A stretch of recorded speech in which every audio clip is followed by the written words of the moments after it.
ცლად ამ და სხვა ამბებით. დიდი მადლობა ეკა. დასავლეთ საქართველოს განვითარების გეგმა, ინვესტიციები და სამუშაო ადგილების შექმნა ქუთაისი საქართველოს მეორე დედაქალაქი ხდება. ქუთაისის მთავრობის სახლში დღეს პირველი სხდომა გაიმართა. სახელმწიფო ისტორიული მუზეუმი კი ახალ შენობაში გადავიდა. ორივე ობიექტი საქართველოს პრეზიდენტმა გახსნა. მთავრობის სახლი ცნობილმა ესპანელმა არქიტექტორმა ალბერტო დომინგო კაბომ დააპროექტა. ეროვნული ბანკის ყოფილი ნაგებობა კი მე-18 საუკუნეში აშენდა. აქ ამჟამად 200,000 უნიკალური ექსპონატი ინახება. მიხეილ სააკაშვილი მუზეუმის განახლებულ შენობაში ინტელიგენციის წარმომადგენლებსაც შეხვდა. დღესვე დაიწყო კოპიტნარის აეროპორტის რეაბილიტაციაც. უკვე განხორციელებულ მიმდინარე და საომავლო პროექტებზე ქუთაისიდან სოფო ოხანაშვილი ისაუბრეს მოამბის პირდაპირ ეთერში. რაც შეეხება კოპიტნარის ტერიტორიაზე არსებულ აეროპორტს, მისი დემონტაჟი ოფიციალურად დღეს დაიწყო და 2012 წლის სექტემბერში ქუთაისს უკვე ექნება საერთაშორისო სტანდარტების შესაბამისი აეროპორტი, რომელსაც შესაძლებლობა ექნება ყველა ტიპის, მათ შორის როგორც სამგზავრო, ასევე სატვირთო თვითმფრინავების მიღება. დღეს როგორც გითხარით, ოფიციალურად დაიწყო ამ ტერიტორიაზე სარეკონსტრუქციო სამუშაოები. პროექტის მიხედვით ახალი აეროპორტის ასაფრენი ზოლის სიგრძე იქნება 2.6 კილომეტრი და სპეციალური საფარით დაიფარება, ასევე დამონტაჟდება მაღალი სტანდარტების შესაბამისი განათების სისტემა და აიგება სანავიგაციო კოშკურები, რომელიც საშუალებას მისცემს აეროპორტს, რომ ნებისმიერ ამინდში მიიღოს და ასევე გაუშვას, როგორც გითხარით, ნებისმიერი ტიპის, როგორც სამგზავრო, ასევე სატვირთო თვითმფრინავები. ამ პროექტზე საქაერო ნავიგაცია და საქართველოს აეროპორტთა გაერთიანება ჰოლანდიელ სპეციალისტებთან მუშაობს და ეს არის ერთ-ერთი პროექტი, რომელიც ქუთაისის რეაბილიტაციის პროგრამის ფარგლებში ხორციელდება, რაც შეეხება დანარჩენ პროექტებს, როგორც უკვე შესრულებულ და დასრულებულს, ასევე მიმდინარე და სამომავლოს, მათ შესახებ დეტალები ნახეთ ჩვენ სიუჟეტში.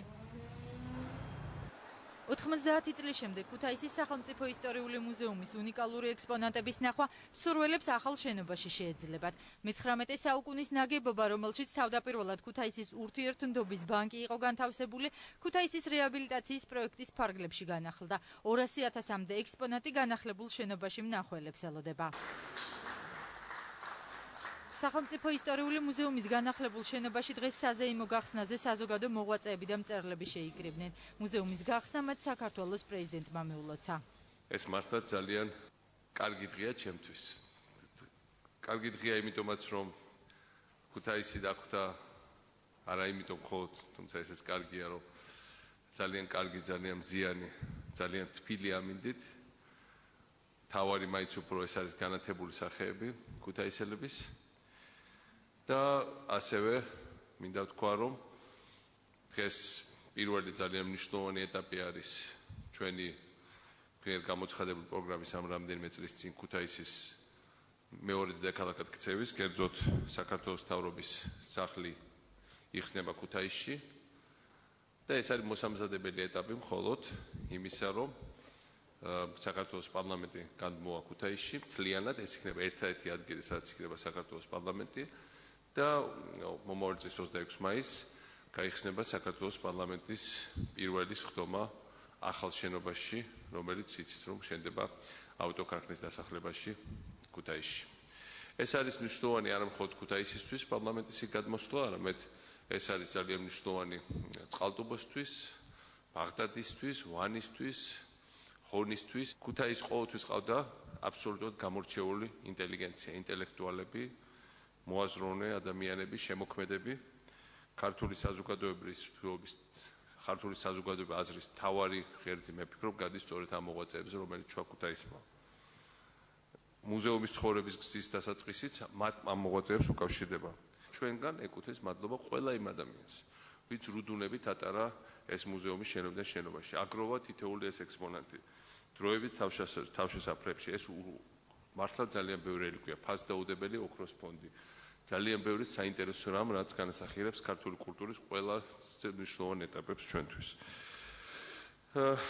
ასე რომ მიამაყება, რომ ჩვენ ეს მუზეუმი გავხსენით, როგორც იქნა, მაგრამ ამავე დროს, იმიტომ მე რამდენიმე წლის წინ სხვა შორის ვიყავი მხარეთმცოდნეობის მუზეუმში და გულზე შემომეყარა ისეთი საინტერესო ექსპონატები, ნუ აი პრაქტიკულად უმძიმეს პირობებში, ნოსტიანი, სიცივე, დაბალანაზღაურებადი მუზეუმის თანამშრომლები, ასე რომ ამ ხრივ ჩვენ მართლაც ძალიან კარგი შედეგი მივიღეთ. მაგრამ ეს არის ქუთაისი არა მხოლოდ არის მუზეუმი, ქუთაისი ეს არის პირველ რიგში ასევე ღია სისქვეშ მუზეუმი, აქ არის მოწამეთა, გელათი და თითოეული ეს ადამიანი, ვინც უпростоრად მუშაობდა მოწამეთა აღდგენაზე, გელათის აღდგენაზე, ბაგრატის აღდგენაზე და რა თქმა უნდა, ჩვენთვის ექნება ეს ძალიან დიდი ეროვნული საქმე, რომელსაც მთლიანად ქუთაისის მეორე დედაქალაქად ქცევა ნიშნავს. ქუთაისის ახალი ისტორია იწყება აქ 21 საუკუნეში და 3 აწლეულის წინანდელი ფუნქციის აღდგენით ქუთაისი ხდება საქართველოს პოლიტიკური ადმინისტრაციული ცენტრი და მეორე დედაქალაქი. და მე მინდა ყველა იმ მოღვაწეს, პოლიტიკოს, არაპოლიტიკოს უთხრა ძალიან ყოველგვარი მოკების გარეშე. მათ ვისაც არ ესმის ქუთაისის ისტორიული, პოლიტიკური მნიშვნელობა, მათ საერთოდ არ ესმით საქართველო. მათ ვისაც არ ესმით რატო გადმოგვაქვს ჩვენ ქუთაისში პარლამენტი, ის ეწინააღმდება საქართველოს გაერთიანების, საქართველოს განვითარების, საქართველოს ევროპული არჩევის, საერთოდ საქართველოს მომავლის ლოგიკას. და მათ რა თქმა უნდა არ აქვს გააზრებული ჩვენი ისტორია და ქუთაისის მნიშვნელობა ერთიან საქართველოსთვის. ეს არის არა მხოლოდ ისტორიული ფუნქციის დაბრუნება ქუთაისისთვის. ეს არის ისტორიული ფუნქციის დაბრუნება იმ ქალაქში, რომელიც ყველა ქართველისთვის ერთიან ძლიერ, ესე იგი დავით აღმაშენებლის საქართველოს განასახიერებს. ეს ნიშნავს იმას, რომ ჩვენ დღეს ასევე ხსნით ახალი აეროპორტის მშენებლობას, რაც ძალიან მნიშვნელოვანია. ეს ნიშნავს იმას, რომ უამრავი ახალი საწარმო იხსნება. ეს ნიშნავს იმას, რომ აქ შეიქმნება ახალი სამუშაო ადგილები. ეს ნიშნავს იმას, რომ ქუთაისს უჩნდება დასავლეთ საქართველოს საერთოდ უჩნდება განვითარების ლოგიკა, მამოძრავებელი და რაღაცა წინ წასვლის ძალიან მნიშვნელოვანი სტიმული. ქუთაისის სახელმწიფო ისტორიული მუზეუმი, მთავრობის სახლი, პარლამენტის ახალი შენობა, მშენებარე საერთაშორისო აეროპორტი, კინო და ახალი დრამატული თეატრი. ეს ქუთაისის ახალი სიცოცხლის მხოლოდ პირველი ეტაპია. ქალაქისთვის ისტორიული მნიშვნელობის დაბრუნება რეგიონში ინფრასტრუქტურის გაუმჯობესებას შეუწყობს ხელს. ეს არის ქალაქი, სადაც იყო წარმოუდგენელი რაოდენობის ინტელიგენცია. იცით რომ კოტე მესხის, ლადო მესხიშვილის, ვერიკო ანჯაფარიძის, აკაკი ვასაძეს, იპოლიტე ხვიჩიას სოვნის საპატივცემლოდან დასრულდება ქუთაისის დრამატული თეატრის რეაბილიტაცია. 2 მაისს ქალაქის დღესასწაულზე კიდევ ერთი ისტორიული მომენტი გაცოცხლდება, კოლხური შადრევანი იქნება მთავარ მოედანზე. ასევე ჩვენ გავაკეთეთ, აღვადგინეთ ოპერის თეატრი და პრაქტიკულად ახლიდან ავაშენეთ, ეს არის ბოლოს და ბოლოს ზაქარია ფალიაშვილის ქალაქი. ქუთაისი დიდი აკაკის ქალაქია, ქართული კლასიკური მუსიკის და მხატვრობის კორიფეების, ნიკო ნიკოლაძის, ექვთიმე თაყაიშვილის, გალაქტიონის, ცისფერ ყანწელების, გრიგოლ რობაქიძის, დიდი მეცნიერების და განათლების ქალაქია, დიდი ტრადიციების.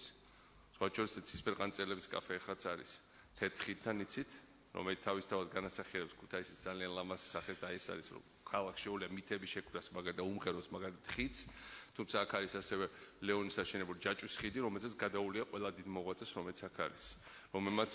და საერთოდ ძალიან ბევრ დიპლომატს, მოგზაურს, მათ შორის სამწუხაროდ დამპყრობელს, იმიტომ რომ ჩვენ არ დაგვავიწყერო იქ სადაც ახლა მიმდინარეობს ეს ძველი ქალაქის შენებლობა. ჯერ კიდევ მე-19 საუკუნის მთელი პირველი ნახევარი იდგენ რუსი სალდატების, კაფცები. და მათი ყაზარმები იყო, მეფის სასახლის ადგილას რუსეთის ყაზარმები იყო და მთელი საუკუნე მოანდობა ქუთაისმა, რომ წარსულს ჩაობაროთ დამპყრობელთა ყაზარმები და ეს ხუხულები, რომელიც მათ აქ ააშენეს და დამპყრობლის ფსიქოლოგია, რომელიც ცდილობდა, რომ მონებათ ექცია ქართველები. და ამგვარად რა თქმა უნდა და ეს გადაგველახა ფსიქოლოგია, იმიტომ რომ საბჭოთა დროსაც იქნებოდა მითები, მათ შორის ყალბი მითები კრიმინალურ მენტალიტეტზე, საერთოდ საბჭოთა მენტალიტეტის დამკვიდრების ცელობა. ეს არის ზუსტად ის ზედა შრეები, რომელიც გადაფხიკვა ძალიან ადვილად ხდება, სწორედ იმის გამო, რომ ამხელა კულტურა აქვს და ამხელა სული აქვს ამ ქალაქს, რომელსაც საერთოდ არაფერი არ შეედრება. ქუთაისის 3000 წლეულ წინანდელ ისტორიაშია, რა თქმა უნდა, ასევე დაწყებული არგონავტების ლეგენდიდან, ეს არის ჩვენი მემკვიდრეობა და დამთავრებული 21 საუკუნის პარლამენტის აქ გადმოსვლით.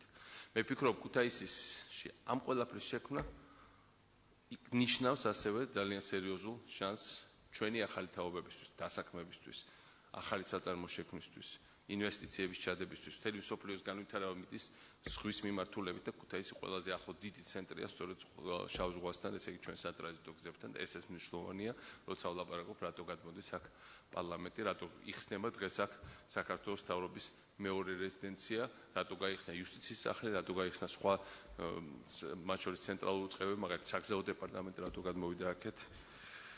ამიტომ მე დღეს ისევ მინდა მოგმართოთ თქვენს და სამწუხაროდ ძალიან ბევრი ღირსეული ადამიანი ქუთაისში ყველას მოწვევა თუნდაც ამ გრანდიოზულ დარბაზში რა თქმა უნდა ვერ მოხერხდა, მაგრამ მე მინდა მიმართო ქუთაისლებს. ჩვენ არა მხოლოდ ისტორიით, არამედ ჩვენი მომავლით ვიამაყებთ. იმიტომ რომ დარწმუნებული ვარ, მომავლის აკაკი წერეთლები, მომავლის ლადო მესხიშვილები, მომავლის კირილ ორქიფანიძეები, აი ახლა უსხედან მერხებს ქუთაისის განახლებულ კომპიუტერიზირებულ აღდგენილ და ახლა დაშენებულ მათ შორის სკოლებში. მათი მომავლისთვის და მათი წარმატებისთვის საქართველოს დღევანდელი მთავრობა ყველაფერს გააკეთებს.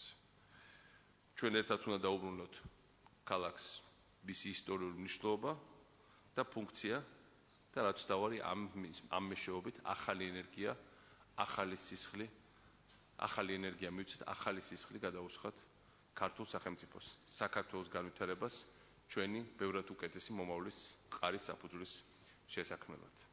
დიდი მადლობა.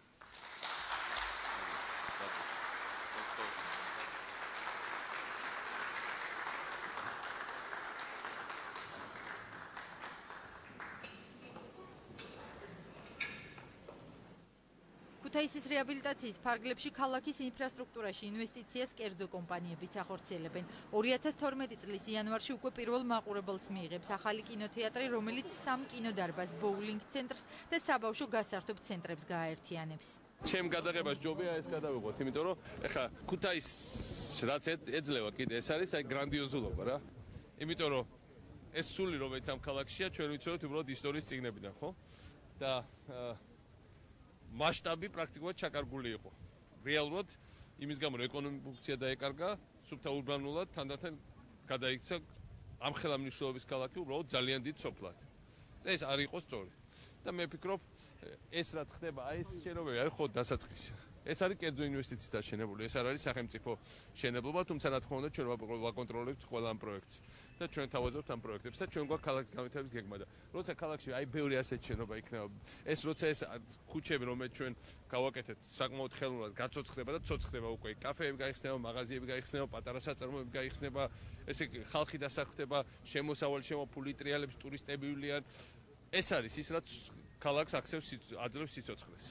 ქუთაისში დღეს მსოფლიოში ცნობილი თანამედროვე დიზაინის სამშენებლო კომპანია UN Studios წარმომადგენლებიც ჩავიდნენ. კომპანია, რომლის ბიზნეს ცენტრები და აეროპორტები მსოფლიოს ყველა ქვეყანაში, მათ შორის ამერიკაში, ჩინეთში, იტალიასა და გერმანიაში აქვს აშენებული, მინიმალისტური დიზაინის ულტრათანამედროვე სამეთვალყურეო კოშკს კოპიტნარის აეროპორტში ააშენებს. ჩვენ ვართ არქიტექტურული ფირმა ჰოლანდიიდან და ვაპირებთ შევქმნათ ულტრათანამედროვე სამეთვალყურეო კოშკი. ვიმუშავებთ ასევე ტერმინალის შენობის დიზაინზე. ეს უნდა იყოს მსოფლიოში ერთ-ერთი ყველაზე საუკეთესო შენობა. მე ვარ ბედნიერი, რომ შეირჩა ჰოლანდიური კომპანია და ჰოლანდია დიდ ინვესტიციებს ზებს საქართველოში. ეს არის პირველი ეკოლოგიური აეროპორტი მსოფლიოში და ვფიქრობ, რომ ყველა ის შენობა, რომელიც აქ შენდება, ქვეყნის ინფრასტრუქტურის განვითარებისთვის სასიცოცხლო და აუცილებელია. საერთაშორისო მნიშვნელობის მთავარ ობიექტ საერთაშორისო აეროპორტს ქუთაისში დღეს ჩაეყარა საფუძველი.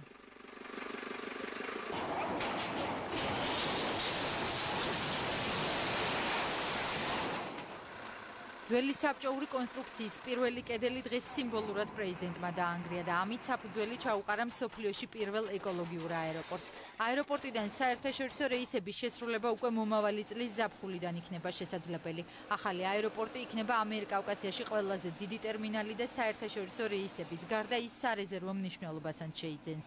თავარი რაც აქ მიზანია რომ იყოს დაბალი ტარიფები, რომ შემოიყვანოთ დაბალბიუჯეტიანი კომპანიები. ეხლა იმ პირობებში, როცა პრობლემა რა არის თბილისის აეროპორტი. თბილისის აეროპორტს ოპერირებს თურქული კომპანია ტავი, რომელმაც თავის დროზე რომელთანაც ერთად ავაშენეთ აეროპორტი და ჯერჯერობით მათი ტარიფები არის საკმაოდ არამოქნილი. ამის გამო და კერძო კომპანია და ამის გამო მომსახურება რახან მაღალია თბილისის აეროპორტში, ბილეთის ფასიც ამის უფრო მაღალია, ვიდრე უნდა იყოს და შედარებით უჭირთ შემოსვა დაბალბიუჯეტიან კომპანიებს, თუმცა ეგეც დაიწყო, იმიტომ როგორც კი დავიწყეთ ამ აეროპორტზე ლაპარაკი. და როცა ეს აეროპორტი გაიხსნება, იმის გამო რომ ასევე ავტობანი ჩამოდის თბილისიდან ქუთაისში, ძალიან ბევრი მგზავრი ასევე თბილისიდან, მაგრამ მხოლოდ თბილისიდან, არამედ თურქეთის მეზობე რეგიონიდან, სომხეთიდან, აზერბაიჯანიდან გადმოვა ქუთაისში. იმიტომ რომ ასევე ავტობანი იქნება თბილისი-ბაქო და შესაბამისად თბილისი-ქუთაისი. და ამიტომ მოუხდება ასევე თბილისის აეროპორტს ტარიფების დაწევა.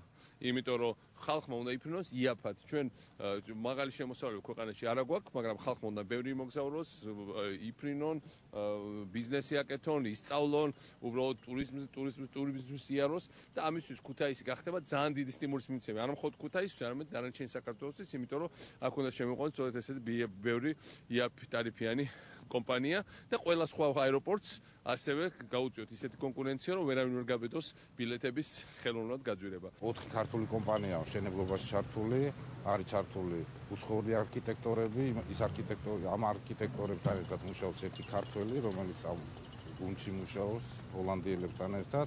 ძალიან დიდი პროცესი იწყება არა მარტო საქართველოსთვის, არამედ მთლიანად ამ სფეროსთვის. ქუთაისის რეაბილიტაციის ფარგლებში კიდევ ერთი მნიშვნელოვანი ობიექტი ალბერტო დომინგო კაბოს მინის და ლითონის კონსტრუქციით აგებული ახალი მთავრობის სახლია. გამჭვირვალე შენობაში პრემიერის და მთავრობის წევრების გარდა განთავსებულია საკონფერენციო და შეხვედრის დარბაზები.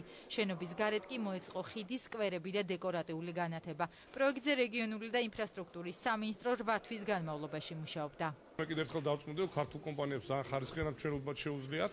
მინდა გითხრათ, რომ აბსოლუტურად თავიდან ბოლომდე ტექნიკურად აღჭურვილია შენობა იმისთვის, რომ ნებისმიერი ცდომა ჩატარდეს, ნებისმიერ სტაფს მოემსახუროს. შესაბამისად, მე მიმაჩნია, რომ კარგად იმუშავა ქართულმა კომპანიამ, ერთ-ერთი ლამაზი შენობა შეეძინა ქუთაისს.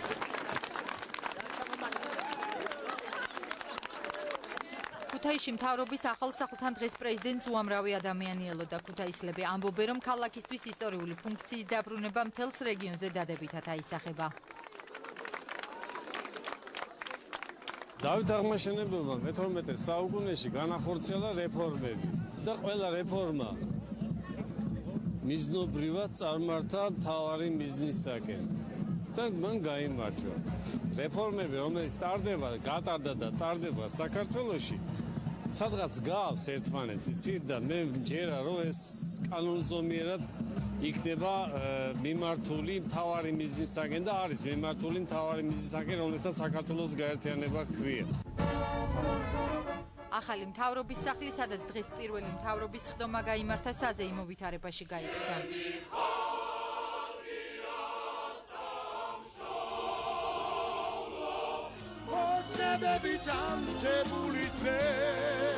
საქართველოს ჰიმნის შემდეგ ქუთაისლებს ისტორიული ქალაქის განახლებული სიცოცხლის დაწყება ქართულმა ნაციონალურმა ბალეტმა და მერაბ სეფაშვილმაც მეულოცეს.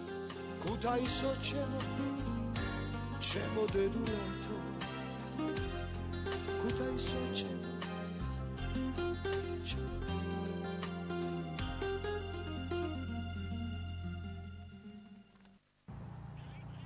ქუთაისის რეაბილიტაცია გრძელდება, მომავალი წლიდან ფუნქციონირებას დაიწყებს ახალი კინოთეატრი, ასევე გაიხსნება განახლებული დრამის თეატრი და ამოქმედდება კოლხური შადრევანი ქალაქის ცენტრში, რომელიც ქუთაისს განსაკუთრებულ ელფერს შესძენს. 2012 წლის 26 მაისს ჩატარდება პირველი სხდომა პარლამენტის ახალ შენობაში. ამ დროისთვის პარლამენტის შენობაზე მიმდინარეობს სამუშაოები და ყველა ეს პროექტი მიმართულია იმისკენ, რომ ქუთაისს დაუბრუნდეს ისტორიული მნიშვნელობა და ქალაქი პოლიტიკურ ადმინისტრაციულ ცენტრად იქცეს. დიდი მადლობა სოფო ხანაშვილი საუბრობდა ქუთაისიდან მოამბის პირდაპირ ეთერში.